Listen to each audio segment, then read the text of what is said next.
But next up, we're going to go to a topic that actually has not been discussed too much yet today, and that is how we can supercharge the Bitcoin solo mining movement. And so we actually have 4 amazing panelists coming up. All of them are working on solo mining and how they can use open source software and open source mining stack to better promote decentralization in the Bitcoin network and human freedom. So let's get a huge round of applause to Tyler, Skot, WantClue, and Ryan.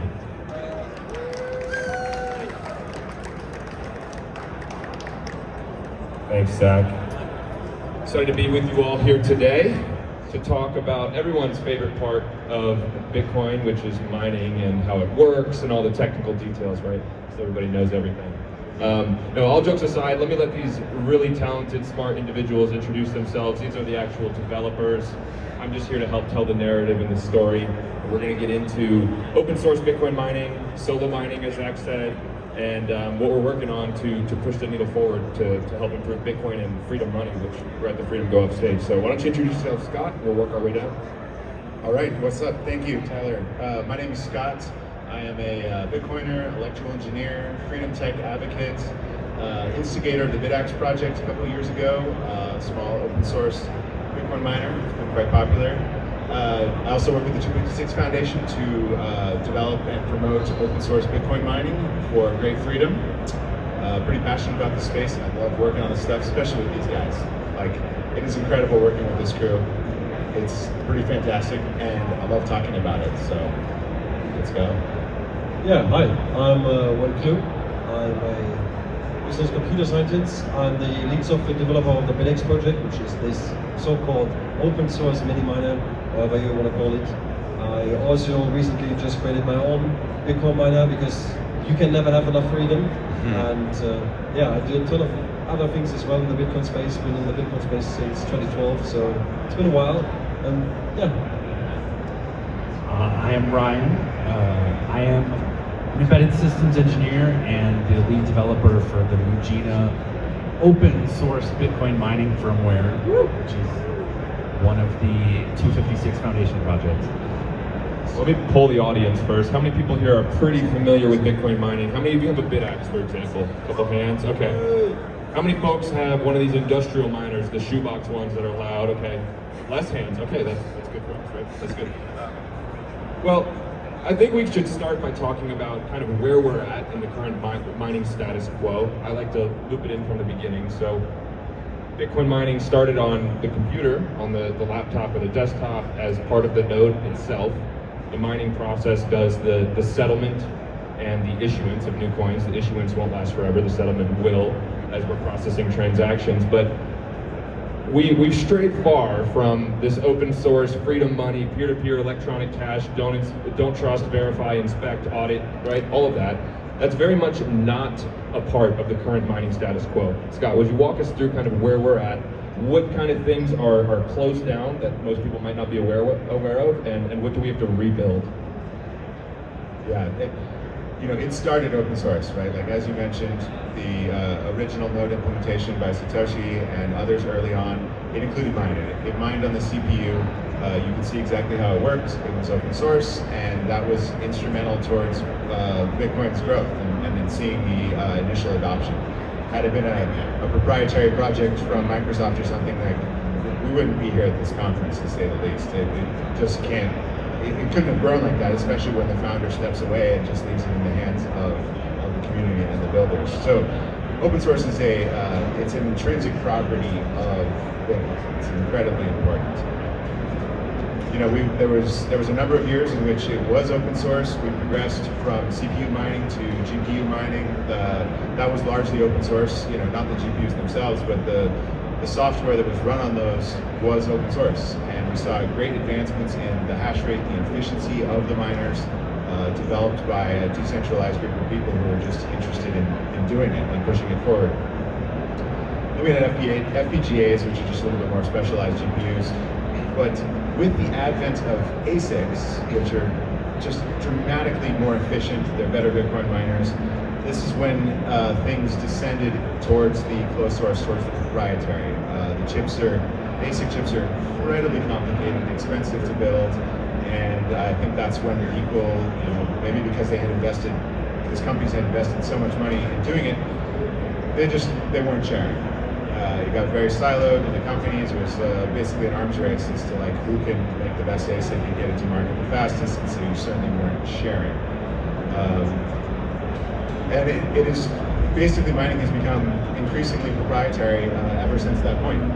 It's just not open at all. You can't get into these machines, understand how they work. You can't verify how they work, which is pretty disappointing in this world of don't trust, verify.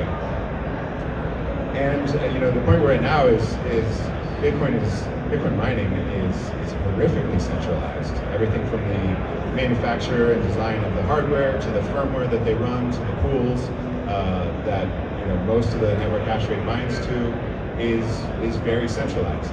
And this is a problem for Bitcoin, right? Because Bitcoin mining secures the network, and so we can't have the security of the network in the hands of a small group of manufacturers who control how this works, how these machines work.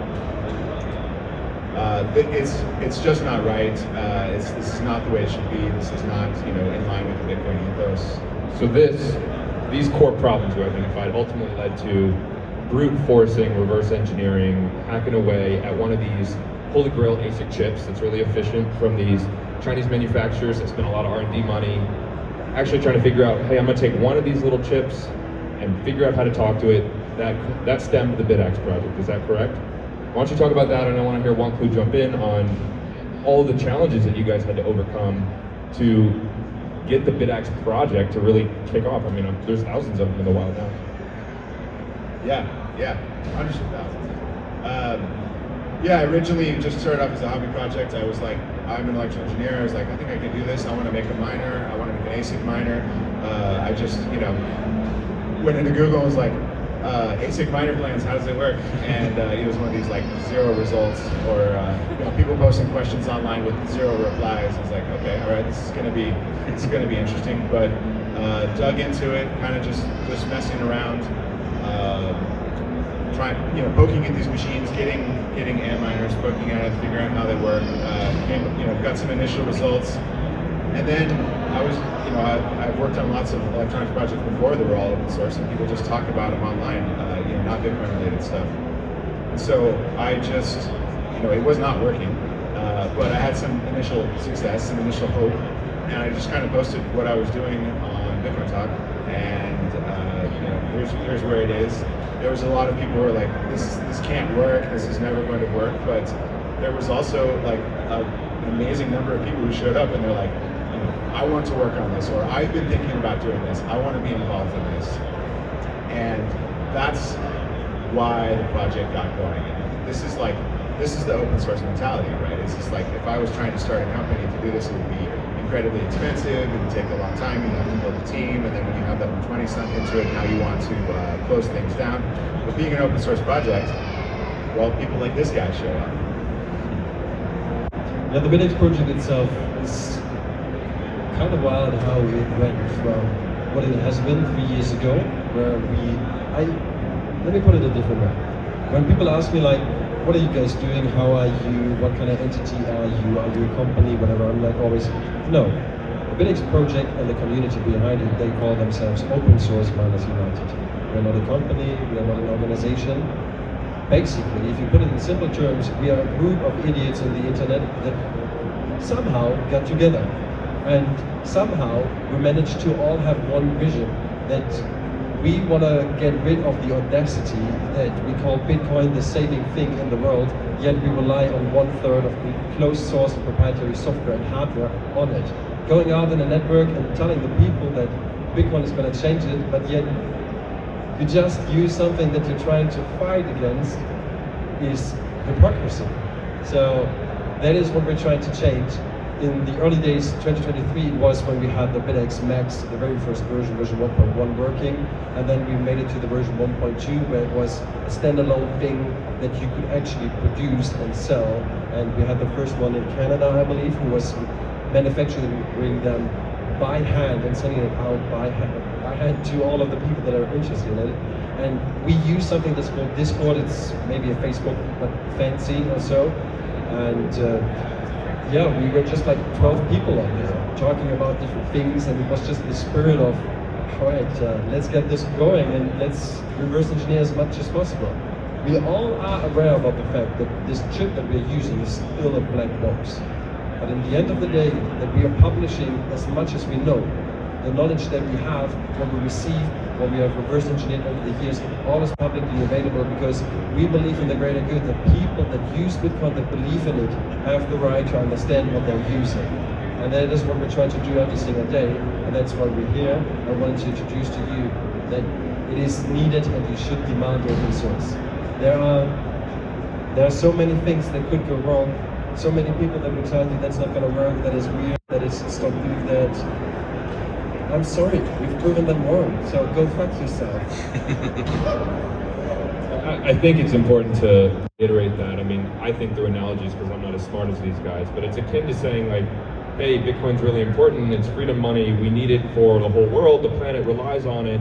These machines that happen to settle transactions, they use this special metal, and I don't know how to make the metal myself, but only one company on earth actually supplies the metal, and they're a really good company, you can just trust them, and then hopefully they don't cut us off.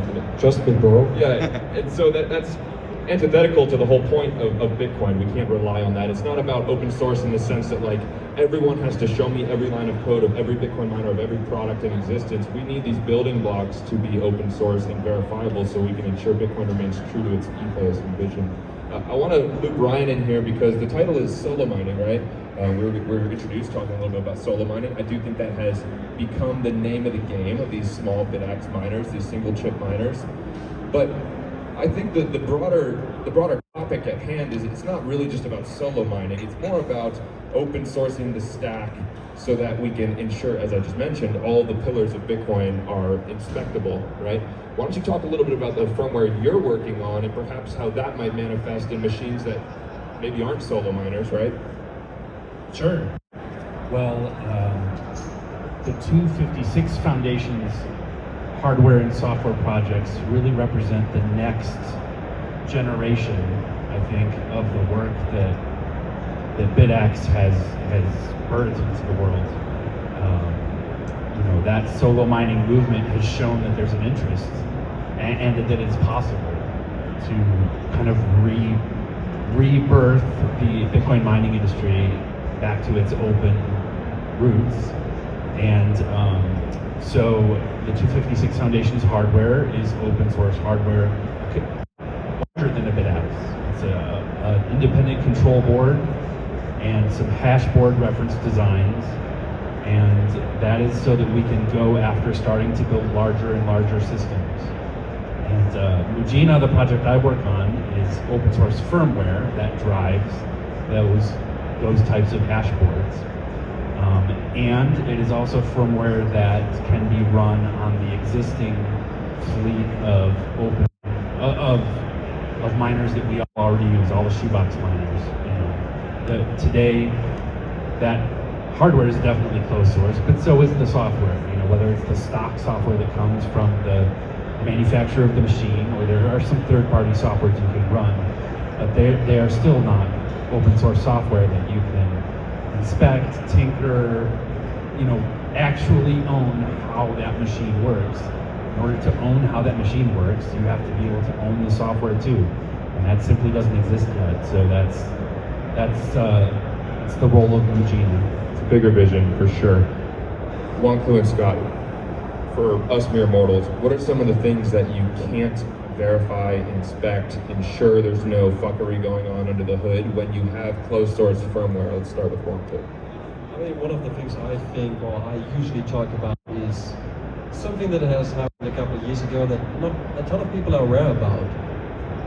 What keeps companies away from investigating what you're doing, making sure they track you? I mean, we know it. The drill, everybody of us know. It's like Google is tracking us, Facebook, whatever, all these companies do that. But yet we are talking about the money that we try to use to exit the fiat scam. So why do we allow it in this game? Why do we allow companies to build in backdoors? There have been backdoors in certain systems that have been found out about, made public, and then the company was just like, oh, I'm sorry, we forgot it. It was just for testing. Yeah, fuck you. This is insane. This is insane. Bitmain, the largest manufacturer of Bitcoin miners. What's their market? What's their market share, you think? 80%. Okay. 80%. It's absolutely overwhelming market share. In 2017, they had an actual backdoor installed in all the firmware shipped on the machines. It got a name. It was called Ant Bleed. It was a backdoor installed in all the machines that would allow them to remotely disable your miner. So here you are, you bought this machine for thousands of dollars, you think you're a self-sovereign miner, you're running this thing, you're paying the electricity bill for it, and they can turn it off. They can turn it off. It was exposed by the community, some people reverse engineered it, figured out this was in there, created a huge storm, they kind of, knocked it back, okay, well it was for your own security, some sort of nonsense like that. But this has happened. This has actually happened from the current majority manufacturer of all the hardware and firmware out there for mining. Think about it. I mean, yes, the Bitaxe project also is open source. We could put in something bad in the source code, but you would immediately know. Like the moment we push it, the moment we change it. That's why we demand open source, because open source can and will make things more secure for the average user, for every user. I'm sorry, I'm demanding nothing less but open source because I trust in my own security. If I cannot prove it, yeah. Same in the firmware space. I mean, it doesn't even have to be nefarious, but even let's take even a third-party firmware. The third-party developer makes money by charging a development fee, which means they take a small percentage of your hash rate, 2%, let's say. Well, the way that's implemented is that firmware, when it runs your device, it phones home to the company that made it and contacts their special pool so that they can mine 2% of your hash rate to their pool. That's how they make money. And if that software can't reach their central server, it will not continue working. To rephrase it, your miner phones home a centralized license server for permission to operate. No, those are two. 100%. It's the license server and it's the dev fee. It's two things For permission to just operate. one. I love the energy and where this is going because everyone here's got their fucking Bitmain goodie bag, so yeah. No, okay, so this is something I'm trying to grapple with myself. Is it carrot on the stick? We made a really good chip. We seized the market. We have 80% market share. We're making a shitload of money, right? And then everyone's just a slave to the next machine, the next machine, the next machine, because Bitcoin mining's difficulty goes up. Or do you think there's malicious intent from these companies? Do they even care about Bitcoin? Are they just money grabbing? What do you guys think about all this? I think so. There's a fundamental problem when it comes to hardware, which does not rely on Bitmain, MicroBT, or others. Partially it does, but the people to point at are the companies that are actually fabricating these chips. Because even though if, let's say, Bitmain, MicroBT, Canon, if they wanted to go out there and tell you, hey, this is my source, I want to publish it for you, I want to make sure that you know the hardware is genuine, whatever, they can't. They're not allowed to, because they do have these contracts with these companies that do produce these chips. And if you take a look around, how many companies do we have that can fabricate chips in the 4 nanometer range? Two, Samsung and TSMC. Yeah. So, I'm sorry, yes, it is correct that we point over to Bitmain and that we are blaming them for certain things, but we also need to make sure that we do understand where the problem is coming from, the source of the problem. So, even if we want to go out there and say, okay, we need to create our own open source AC chip, then it's not going to be easy. It will not be done tomorrow, and even if you would throw a couple $1 trillion at us, it wouldn't happen immediately. It would take time. Try us. $1 trillion. See what we can do. Okay. You're bringing up a good point because there was a really nice cordial debate that Skot had on the mining or energy stage earlier today. No quarrels there. We're demanding open source. We want to be able to inspect, verify, audit, make sure that we're not reliant on other actors and parties, right? Permissionless money, very important for freedom go up.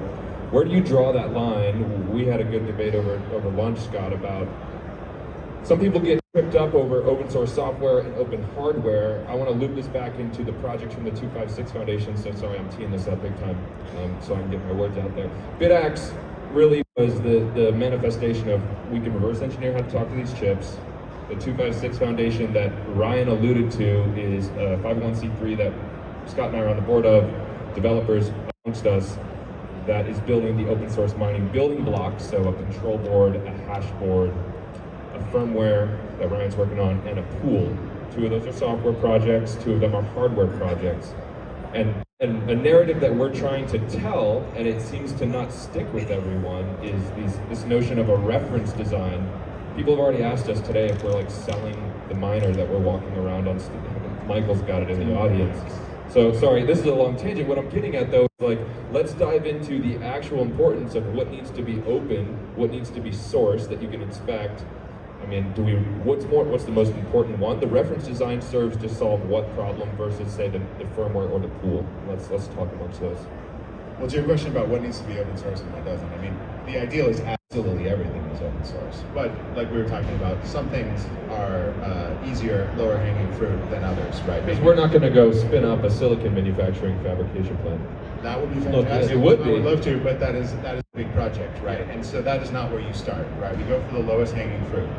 We go for the things that we can do. So, right now the Bitaxes and the initial Ember 1 design, we use Bitmain chips on it, right? I mean, they won't sell us the chips directly. We're sort of, pulling them out of existing machines, but, we use those chips. But this is the lowest hanging fruit, right? This is how we move forward and start this. And any time that you can open source and, decentralize that, a portion of it, any component of the system, that is a huge win. And so that's absolutely worth going for. It is open source, despite what some people might say. The source is clearly available; it's right there. But just because we can't 100% open source the entire stack from the chip all the way up to the software on day one, does not mean that it's not worth doing. Ryan, we've talked at length about how all this frustration and pain points and difficulty points to how early we are in Bitcoin, which, I mean, that's a win, I guess, for all of you guys here. You're very familiar, you all are, but Ryan can speak to it, with how the Linux open source kernel played out. Is that what we're building towards with Bitcoin mining? A standard implementation, a standard open source firmware that all these companies not just use, but also fund and support for the broader mission? And that loops into the benefits of open source at large, which is effectively you get free development from the world. You want to talk about that? Yeah, this certainly does feel like the early days of computing. Bitcoin miners are essentially all doing the same thing on the same type of hardware, and we have everyone off in their silos writing, complete stacks of software operating them. That would be like if the computer you bought from, one vendor ran one operating system and a different one ran another, and the software between them wasn't compatible and they couldn't talk to each other on the same network. It's just not the way the computer industry evolves, right? Things cooperate. You look at the rise of Linux that attempts to run on all sorts of different hardware platforms. And what you get is an industry that cooperates on the operating system, cooperates on the commodity layers of the software, which saves everyone a ton of time and development effort, because people don't reinvent wheels. And then you get all sorts of cooperation benefits, you get compatibility benefits, you get the ability for new players to join the industry and just hop in, and they can make just their special piece that they're specialists in, and they know that if I write a driver for Linux for this is going to work on 90% of the machines in the world when I launch my company on day one. So, we're just early in Bitcoin, because everything is just all these vertical silos, and I think we're entering the era now where it's naturally going to break down into, we need to cooperate on these pieces, specialize in these places, but that's why we call Linux or Mujina. We often make the analogy, we're intending to make this the Linux kernel of Bitcoin mining. I said this on Monday, but I think it's worth reiterating with Skot on the energy stage. It's kind of funny, all these industrial miners use closed source lockdown firmware whether it be from the OEM manufacturer or the jailbreak ones like the aftermarket firmwares. And then the Bitaxe project, the home miners, the solo miners have unlocked and open sourced through a lot of laborious effort the control, right, and the hardware as well. Mainly because we were curious, we believe in supporting freedom tech and freedom money, but also maybe to solve a problem, overcome a challenge. I couldn't control it the way I wanted to. It was too noisy, too loud, whatever. I couldn't link to some button over here. That's not how the computing industry works. Everyone here has Windows or Mac laptops, which are closed source OSs, right? But then the whole enterprise world runs on Linux.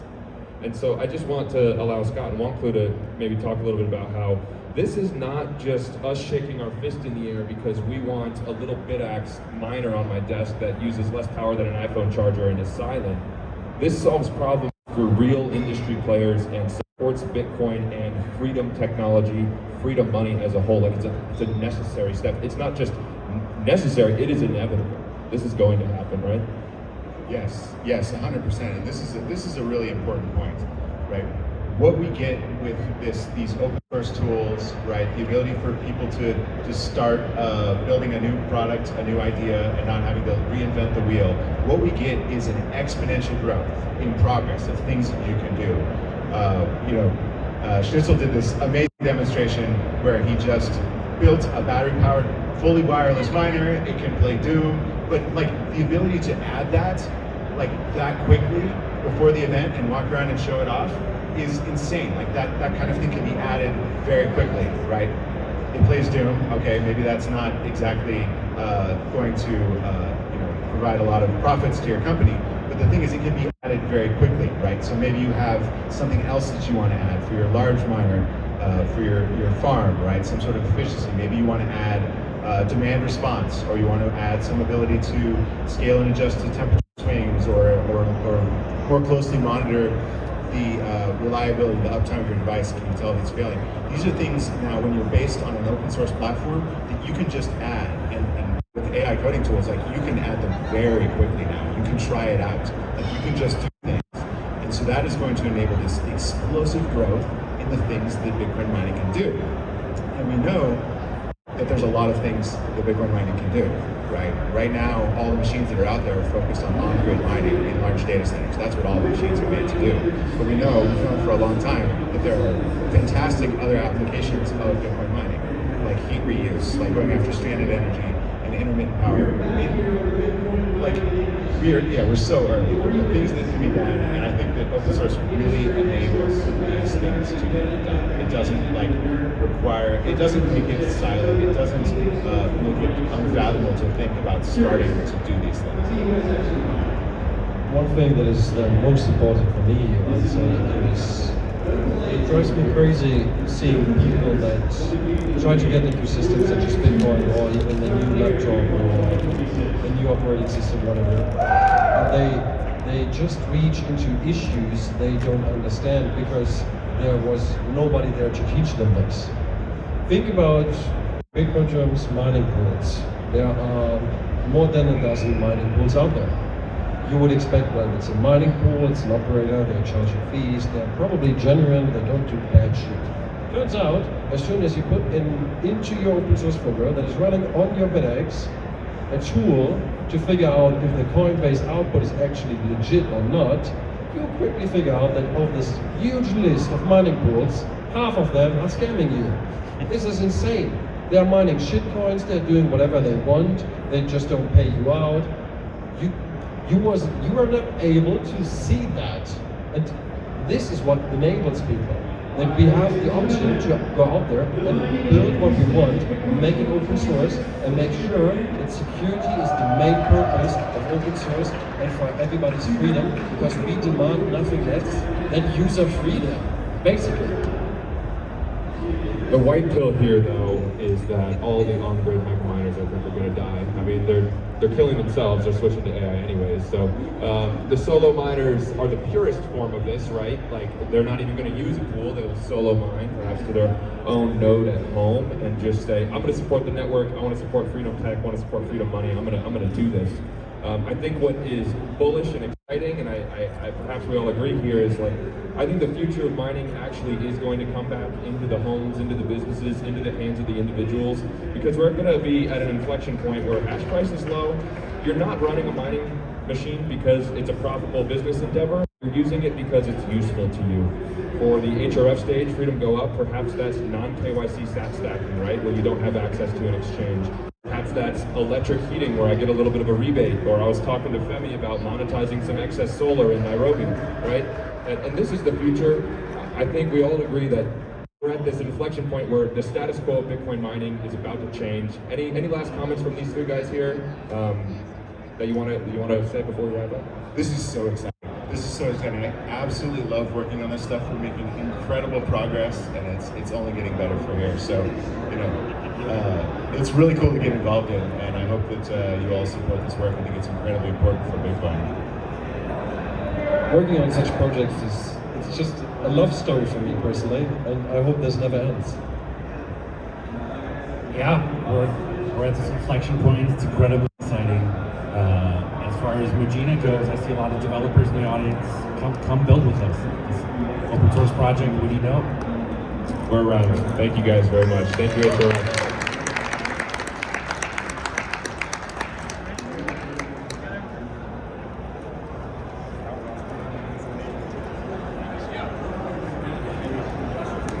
All right, folks.